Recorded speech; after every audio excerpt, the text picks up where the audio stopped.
Volodymyr Zelensky a profité de son passage au Forum économique mondial de Davos pour faire avancer plusieurs questions liées à la guerre avec la Russie. Le président ukrainien a notamment demandé qu'une partie des avoirs russes saisis par les banques soit affectée à la reconstruction de l'Ukraine. Depuis le début du conflit, près de 350 milliards d'actifs russes ont été gelés dans les pays occidentaux. Cette idée bénéficie du soutien de la Grande-Bretagne.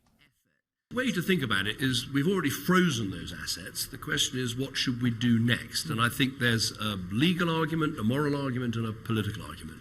When Putin launched this illegal invasion, the world changed. And we have to change with it and recognize we are in a more dangerous, uncertain, and difficult world. And so we should be prepared to do some innovative thinking about how we use these resources to help Ukraine. We need frozen assets, not frozen conflict.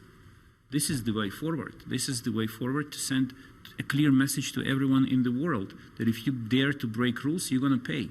La semaine dernière, la porte-parole du ministère russe des Affaires étrangères a déclaré que la proposition de Washington visant à utiliser jusqu'à 300 milliards de dollars d'actifs russes gelés à la reconstruction de l'Ukraine était un acte de piratage du XXIe siècle.